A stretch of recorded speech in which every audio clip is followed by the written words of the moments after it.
திமுகவும் சரி, பாஜகவும் சரி, அதிமுகவும் சரி, தாவேகா இன்னைக்கு வந்த தாவேகாவும் சரி, இவர்களுக்குன்னே ஒரு தேர்தல் வியூக வகுப்பாளர் அப்படின்னு சொல்லிட்டு உருவாக்குறாங்க. இவர்களுடைய பணி என்ன? அவங்களுடைய அந்த டேட்டாஸ்லாம் எங்க இருந்து எடுப்பாங்க? மிருகங்கள்ன்றா இதெல்லாம் என்ன உங்ககிட்ட பதில் இருக்கு? என்ன கட்சி நடத்துறீங்க நீங்க அப்படின்றாருல ரஜினி. அது நீங்க இப்படி நீங்க சரியா வச்சுக்கணும். கேவலமா இருக்கு எல்லாம். அவர் பெரிய பாடி பில்டர், அவர் தான் கிளாஸ்லாம் எடுப்பாரு. யாரு? விவேக் பண்ணாரு. பலூனா விட்டு காத்து அடிச்சுக்கிட்டு அப்படியே இது பண்ணுவாரு. அந்த பொண்ணுங்கெல்லாம் வரும்போது அப்படியே காட்டுவாரு. ஸோ அதுக்கேற்ற மாதிரி பேசணும், அதுக்கேற்ற மாதிரி ஒரு டிராமா பண்ணணும், அப்படியே கோவப்படுற மாதிரி நடிக்கணும், அப்படியே திடீர்னு அப்படி பண்ணணும், அப்படியே கணிந்து பேசுற மாதிரி வரணும். அவங்க தான் இந்தியாவில் வந்துட்டு குஜராத் ஷைனிங் அப்படின்னாங்க. இப்போ குஜராத் ஷைனிங் விஜய் விஜய் விஜய் அப்படின்னு சொல்லணும். சொல்றது தளபதி, எங்கள் தளபதி இப்படிதான் சொன்னா அப்படியே கல்ட்டு அன்புமணி மாற்றம், அன்புமணி ராமதாஸ் இப்படி எல்லாம் விட்டு போட்டாதான் அவன் சொல்ல அப்படியே ஐயா பண்ணிடலாம் ஐயா அப்படிலாம் சொல்ல மாட்டான். ஐயா அதுல இவ்வளவு நெருக்கடி இருக்குதுங்க, இதுல இவ்வளவு தடைகள் இருக்குதுங்க, இது சட்டம் இடம் தரலைங்க, இதுல நிதி இடம் தரலைங்க. மாற்றுக்குரல் நேயர்கள் அனைவருக்கும் வணக்கம். இன்று நம்முடைய சிறப்பு விருந்தினராக அரசியல் விமர்சகர் திரு ஐயநாதன் அவர்கள். வணக்கம் சார். வணக்கம் அலாவுதீன். நம்ம அண்ணா காலத்துல இருந்து இப்பவுமே எடுத்துக்கிட்டாலும் கூட அண்ணா கலைஞர் இருக்கக்கூடிய நேரத்துல தான் அந்த தேர்தல் வியூக வகுப்பாளர்னு ஒரு இது இருக்காது. ஆனால் இப்போ சமீப காலமாக திமுகவும் சரி, பாஜகவும் சரி, அதிமுகவும் சரி, தாவேகா இன்னைக்கு வந்த தாவேகாவும் சரி, இவர்களுக்குன்னே ஒரு தேர்தல் வியூக வகுப்பாளர் அப்படின்னு சொல்லிட்டு ஒரு உருவாக்குறாங்க. இவர்களுடைய பணி என்ன? அவங்களுடைய அந்த டேட்டாஸ்லாம் எங்க இருந்து எடுப்பாங்க? இல்ல அவங்களுடைய என்ன அப்படின்னீங்கன்னா ரொம்ப தமாஷானவங்க. அவங்க வந்துட்டு மக்களை எப்படி ஏமாத்தி ஓட்டு வாங்குறது, இதுதாங்க ஸ்ட்ராட்டஜிஸ்ட். உதாரணத்துக்கு விஜயோட ஒருத்தர் உட்காந்துட்டு அவர் என்கிட்ட பேசுறாரு. தமிழ்நாட்டில் வெற்றியை முடிவு செய்யறது டிசிஎம் தானே. டிசிஎம்னா தலித் கிறிஸ்டியன் முஸ்லிம்ஸ் சரிதானா? இவங்க தான் வந்துட்டு டிசைட் பண்றாங்களா வெற்றியை. இப்போ இது உங்களுக்கு எங்கேயாவது தெரியுதா? அது மாதிரி இல்லையா? காரணம் என்னன்னா, தமிழ்நாட்டில் எந்த கம்யூனிட்டியும் நான் டோட்டலாக இவங்க தான் ஓட்டு போடுவேன் அப்படின்னு சொல்றதே இல்லை. இப்போ திருமாவளவன் ஒரு மிகப்பெரிய லீடர், பட்டியலின சமூகத்தில் பெரிய மதிப்பு பெற்றவர். ஆனால் மற்றவங்ககிட்டே அவர்கிட்ட செல்வாக்கு இருக்குது, அதனால தான் அவர் ஜெயிக்கிறாரு.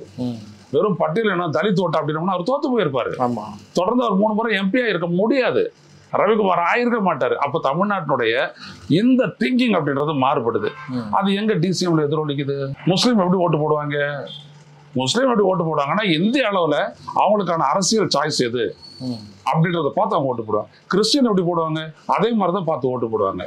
அப்போ ஒரு கம்யூனிட்டிக்கும் வந்துட்டு பொதுவான ஒரு சிந்தனை இருக்குது. எங்க பாதுகாப்பு, யாரு செய்வா, எந்த இடத்துல. அப்போ செக்குலர் பாலிடிக்ஸ் தான் அவங்க தேர்ந்தெடுப்பாங்க. ரைட்டுங்களா? அப்போ செக்குலர் பாலிடிக்ஸ் தான் அவங்க தேர்ந்தெடுப்பாங்கன்னு டக்குன்னு அவன் என்ன பண்றான், விஜய் இது பிஜேபி பாஜக எங்களுடைய கொள்கை எதிரின்றான். அப்போ புரியுதுங்களா? இந்த ஃபார்முலா படி பாஜக கொள்கை எதிரி.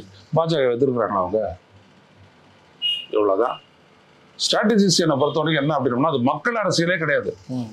இப்ப இது வரைக்கும் நீங்க ஆரம்பிச்ச அண்ணா, கலைஞர், எம்ஜிஆர், ஜெயலலிதா, ஸ்டாலின் இவங்கெல்லாம் பார்த்தீங்கன்னா மக்கள் அரசியலோட இருக்கிறாங்க, தலைவர் லெவலில் சொல்றேன். ஆனா இவங்க ரூம்ல உட்காந்துக்கிட்டு கணக்கு போடுறாங்க. எனக்கு இவ்வளவு பேர் இருக்காங்க, 90 லட்சம் ஓட்டு இருக்குது, ரசிகன் இருக்கான், அவ்வளவு பேர் எனக்கு ஓட்டு போட்டுருவோம். அடுத்தபடி அவங்க குடும்பத்துல, அதான் புஷியானன் சொல்றாருல்ல, குடும்பத்துல இருக்க 3 ஓட்டு எல்லாம் சேர்த்தீங்கன்னா நம்மளுக்கு வந்து 1.5 கோடி ஓட்டு சர்வ சாதாரணமா கிடைச்சிடும்.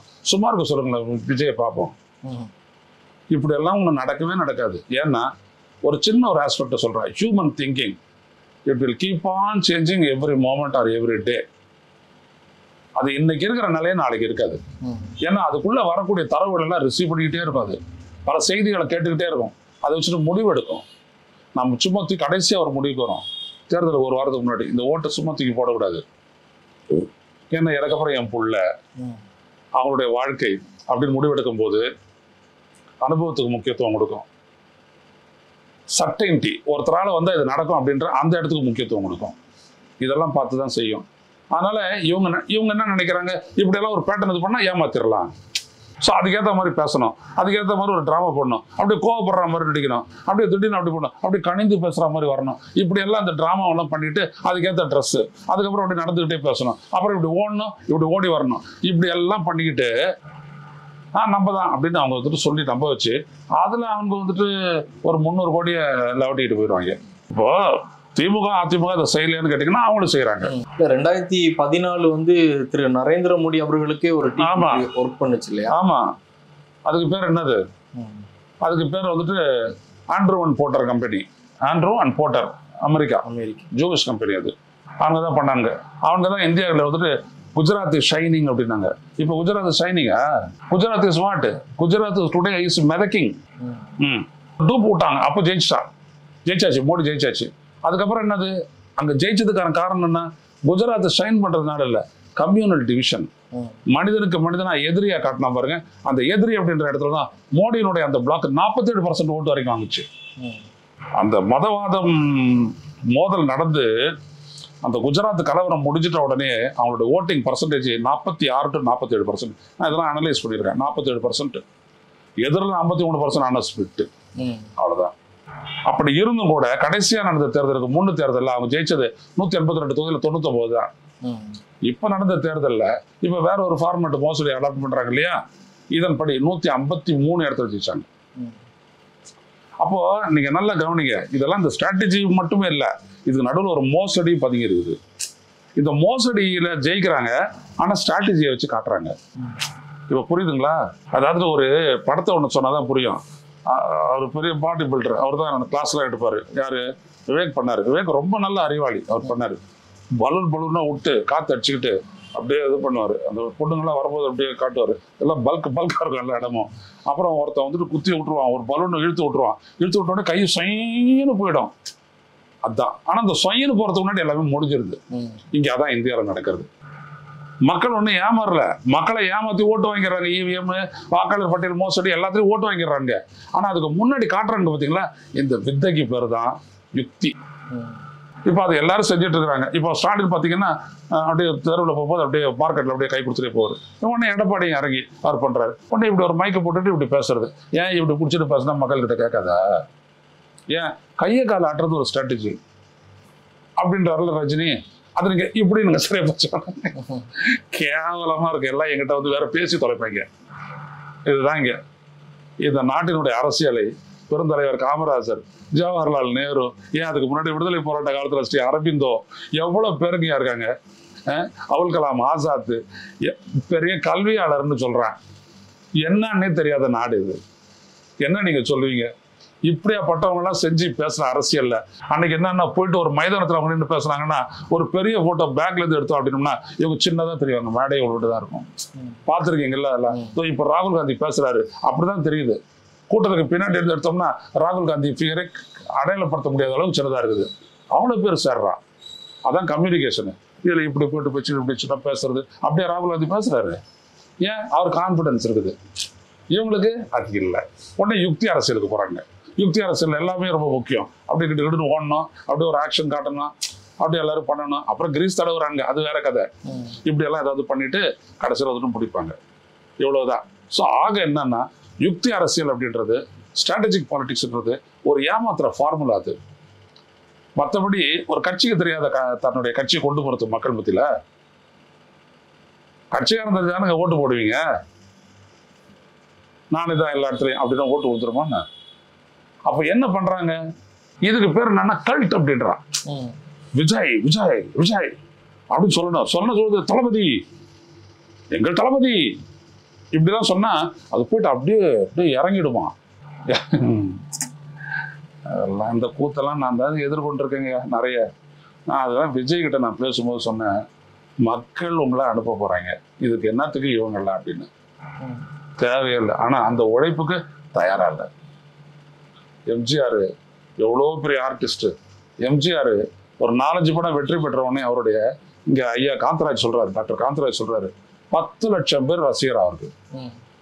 அவருடைய படம்னு ஒண்ணு வெளில வந்துச்சுன்னா 10 லட்சம் பேர் பார்ப்போம்பா. அதான் எம்ஜிஆர். 10 லட்சம் பேர் பண்ணி எம்ஜிஆர் அவ்வளவு 20 ஆண்டு காலம் அரசியல், 2 முறை எம்எல்ஏ, இப்படியெல்லாம் இருந்துட்டு தெரு தெருவா பிரச்சாரம் பண்ண எம்ஜிஆர் கட்சி விட்டு நீக்கப்பட்டு புதிய கட்சி ஆரம்பிச்ச உடனே தெரு தெருவா போனார். சில இடங்கள்ல உங்களுக்கு தெரியாத அலாவுதீன் ஸ்டூல் மேல ஏறி நின்று எம்ஜிஆர் பேசியிருக்காரு. பொதுக்கூட்டம் கிடைக்காது, பர்மிஷன் கிடைக்காது. ஆனா 10,000 பேர் கேட்டான்.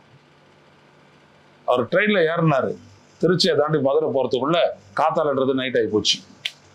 ஏன் அப்படி எம்ஜிஆர் விட்டார? வழியேற கையாட்டிக்கிட்டே போனாரு. அங்கவா அப்படின்னு எப்போதுமே அப்படிதான் பேசுவார் எம்ஜிஆர். காருக்குள்ள இருந்துகிட்டு டஸ்ட் அலர்ஜி வந்த போது கூட அப்படிதான் சொல்லுவார் அவர். அங்க வந்துரு, நாளைக்கு வந்துரு, வீட்டாண்டவா அப்படின்னு சொல்லுவார் அவர். அவங்க எல்லாம் அந்த மாஸ் கான்டாக்ட் தான் அவங்களுடைய பேஸ். இவங்களுக்கு மீடியா கான்டாக்ட் தான் பேஸ். இப்போ டிஃபரன்ஸ் புரியுதுல, அப்படியே காட்டணும். இப்போ அன்புமணி ராமதாஸ் இப்படிதான் நிறுத்துறாங்க. அப்படி நடப்பாரு, இப்படி நடப்பாரு, பின்னாடி ஒரு ஸ்கிரீன் இருக்கும், வேற யாரும் இருக்க மாட்டாங்க. ஏன்னா அந்த ஸ்ட்ராட்டஜிஸ்ட் சொல்லிட்டானா, என்னன்னு உங்க அப்பாரு தாத்தான்லாம் இங்க வரக்கூடாது, நீ மட்டும்தான். அப்படியே கல்ட்டு அன்புமணி மாற்றம், அன்புமணி ராமதாஸ் இப்படி எல்லாம் விட்டு என்ன பண்றது, மூளையை செலவு பண்றது அப்படின்ற ஒரு வேலை இது. இதுதான் அவங்க பண்றாங்க. ஆனா உண்மையான ஒரு அரசியல்வாதிக்கு இதெல்லாம் தேவைப்பட மாட்டேங்குது. காரணம் என்னன்னா, உள்ளபடியே மக்களை யோசிக்கிறான், அட்ரஸ் பண்றான். இப்போ விஜய் அந்த பரந்தூருக்கு போனாரு, அது மக்கள் சந்திப்போட அது அடக்கம். ஆனா அதுக்கப்புறம் பண்றது எல்லாமே இந்த மேடையில போறது, டான்ஸ் ஆடுறது, அங்கிள் அப்படிலாம் சொல்றது, இதெல்லாம் என்ன அப்படின்னா இவங்க பண்ண வேலை தான், ஒன்றும் இல்லை. இதுக்கு பின்னாடி ஒரு கார்பரேட் கேம் பிளான் ஒன்று இருக்குது. இப்படி பண்ற இந்த முறை இதுல வந்துட்டு மக்களை மயக்கிட்டு, மக்கள் மயங்கிட்டாங்கன்னு சொல்லிடுறது. கடைசியில் பார்த்தீங்கன்னா அவனுக்கு பின்னாடி எது பணம் கொடுக்கறது, கூட்டம் ஏற்பாடு பண்றது, எல்லாத்தையும் பண்ணிட்டு அவங்களுக்கான ஒரு மாநிலத்தையும் அப்படியே ஆக்கிரமிச்சிருவான். இவ்வளவுதான். இந்த கார்பரேட் அரசியல் தான் அபாயகரமானது. இப்போ நீங்க சொன்னீங்க எம்ஜிஆர் அவர்கள் வந்து ஒவ்வொரு தெருவா வந்து போனாரு, பிரச்சாரம் மேற்கொண்டார் அப்படின்னு சொல்லி. இப்போ திரு விஜய் அவர்களும் வரக்கூடிய இந்த டிசம்பர் மாசத்துல இறுதிகளில் டெல்டா மாவட்டத்துக்கு பிரச்சாரத்துக்காக போறாருன்னு சொல்லிட்டு ஒரு வேன்லாம் தயார்படுத்தி வச்சிருக்கிறாங்க.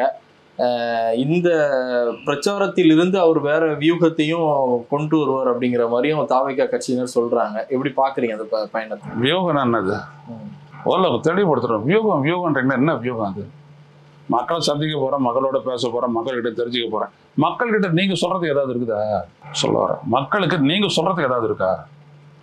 நாங்கெல்லாம் 600 கிலோமீட்டர் மனித சங்கிலி போராட்டத்தை முன்னின்று ஏற்பாடு பண்ணி நடத்துறவங்க. இன்னைக்கு காவிரி பாதுகாக்கப்பட்ட வேளாண் மண்டலம் 40 எண்ணெய் முதலீட்டு மண்டலங்களுடைய நோட்டிபிகேஷனை ரத்து பண்ணோம். 15 உயிர் தேவைப்பட்டது. எதுக்கு? ஸ்டெர்லைட்டை க்ளோஸ் பண்றதுக்கு. புரிஞ்சுக்கிங்க ஒரு இடத்தையும். என்ன ஸ்ட்ராட்டஜி போடலாங்க அவனுக்கு தேவைப்படுது? இறங்கு மக்களிடையே, பேசுறதுக்கு என்ன இருக்குன்னு நீயே கேள்வி கேட்டு பதில் தேடு, அப்புறம் மற்றவங்ககிட்ட போகலாம்.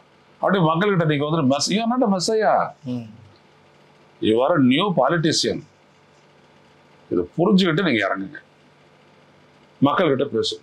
உங்களுடைய பிரச்சனைகள் இது, நான் இப்படியாப்பட்ட தீர்வு திட்டத்தை வச்சிருக்கிறேன், சரியா மக்களே கேளுங்க. நாம வந்தா எல்லாம் நல்லதுதான் நடக்கும். நடக்கவே நடக்காது. நல்லது இந்த நாட்டில் பண்ணவே முடியாது. இவங்களுக்கு தெரியாது. நல்லது பண்ண எச்ராஜாவே நினைச்சா கூட அவருடைய மோடி அரசு அதை நடத்த முடியாது. அதான் கச்சத்தீவு பிரச்சனை. பாயிண்டடா நான் சொல்ல வரேன். எச்ராஜாவே நினைச்சு போனாலும் மேல அதை வந்துட்டு சுஷ்மா ஸ்வராஜ் அங்கீகரிச்சாலும், அதுக்கு 4 பாஜக தலைவர்கள் ஒத்துழைச்சாலும் அது நடக்காது. ஏன்னா அதான் இந்தியா. இங்கெல்லாம் நல்லதெல்லாம் வந்துட்டு ஓட்டு பொறுத்தாதான் அவர் சொல்ல அப்படியே ஐயா பண்ணிடலாம் ஐயா அப்படிலாம் சொல்ல மாட்டான். ஐயா அதில் இவ்வளோ நெருக்கடி இருக்குதுங்க, இதில் இவ்வளோ தடைகள் இருக்குதுங்க, இது சட்டம் இடம் தரலைங்க, இதில் நிதி இடம் தரலைங்க, இதில் போடலாம் இடம் தரலைங்க அப்படின்னு சொல்லிட்டு உங்களை க்ளோஸ் பண்ணிட்டு போடுவாங்க. உங்கள் அறிவு வேலை செய்யாது, என்ன உங்களுக்கு ஒன்றும் தெரியாது. அதனால தான் நான் சொன்னேன், அவங்களுடைய பயிலரங்கத்தில் நான் சொன்னேன், நீ ஒரு எம்எல்ஏ ஆகிறதுக்கு முன்னாடி உனக்கு காமராஜர், அண்ணா, கலைஞரை ஒருத்த அறிவு இருக்கணும், இல்லாட்டி உன்னை நினைக்கிறதும் நடக்காது அப்படின்னா. விஜய் சொல்றாரு மாநாட்டில், நல்லதுதான் செய்வேன். என்ன செய்வேன்? நல்லது செய்வேன். எப்படி செய்வேன் நீ நல்லது? இப்போதே செய்ய முடியல. ஏன்? சேர் திருடிட்டு போனாங்க, 20,000 சேரை, 10,000 சேரை உடச்சி விட்டாங்க. முதல்ல நடந்துச்சு. நீங்க ஏதாவது ஒழுக்கத்துக்கு கிளாஸ் எடுத்தீங்களா? கஞ்சா அடிக்க கூடாதுன்னு சொல்றீங்க, போதைப் பொருளுக்கு அடிமையாக கூடாதுன்னு சொல்றீங்க, சேரை உடைக்க கூடாதுன்னு சொன்னீங்களா? அதை திருடிட்டு போக கூடாதுன்னு சொன்னீங்களா? கடைசியில் அந்த கான்ட்ராக்டர் கெட்ட வார்த்தை சொல்லி உங்க கட்சிக்காரரை திட்டிட்டு போறான். உடனே விஜய் வந்துட்டு அந்த வீடியோ போட்டு அதெல்லாம் அந்த கிளிப்பிங்லாம் போட்டு பார்க்கட்டும், வயிறு சொல்லிட்டு போறான். தமிழ்நாட்டில் எவனும் கொடுக்கல முதல் மாநாட்டுக்கு அப்புறம். இப்ப கேரளாவை கர்நாடகாவிலேருந்து வந்திருக்கிறான், அவன் திட்டிட்டு போறான். அந்த மாதிரி இன்னொருத்தன் சொல்றான் மிருகங்கள்ன்றான். இதுக்கெல்லாம் என்ன உங்ககிட்ட பதில் இருக்கு? என்ன கட்சி நடத்துறீங்க நீங்க? உன்னோட கட்சிக்கு உனக்கு ஆலோசனை சொல்லக்கூடியவர் உன்னுடைய ரசிகர்கள் என்ன சொல்லியிருக்கிறாருன்றதை நீயே கேட்டு தெரிஞ்சுக்க. அப்படி என்ன சொல்லியிருக்க? புரூட் புறப்படுமா? அப்படி கலைஞர்கிட்ட, ஸ்டாலின் கிட்ட சொல்ல முடியுமா? What your cadres are brutes அப்படின்னா என்ன வரும்? பல்லாருன்னு ஒன்று விடும். ஸ்டாலின் கிட்ட போட்டா இல்லை, என் கட்சிக்காரன் யாருன்னு எனக்கு தெரியும், அவன் செஞ்ச தியாகம் தெரியுமா? அவன் எவ்வளோ விஷயத்தை விட்டு கொடுத்துருப்பான் தெரியுமா? அவன் என் கட்சிக்காக வந்து நிற்கிறான், நீ யார் அவனுக்கு சொல்றது? இப்படி கூட அடிக்க மாட்டார், புறங்கையில் விடுவார். இங்க என்ன நடக்குது? ஓஹோ அப்படியா? அரசியல்ன்றது பெருசு Alauddin. It is not a simple thing. பெரிய மெஸ்ஸையெல்லாம் வந்திருக்கிறாங்க, விவேகானந்தர், நபிகள் நாயகெல்லாம், அவங்களாம் எப்படி இருந்திருக்காங்க? அவருடைய பிஹேவியர் எப்படி இருந்திருக்குது? அகங்காரமே இருக்காது. உங்களுடைய நேரத்தையும் கருத்துக்களையும் பகிர்ந்து கொண்டதுக்கு ரொம்ப நன்றி.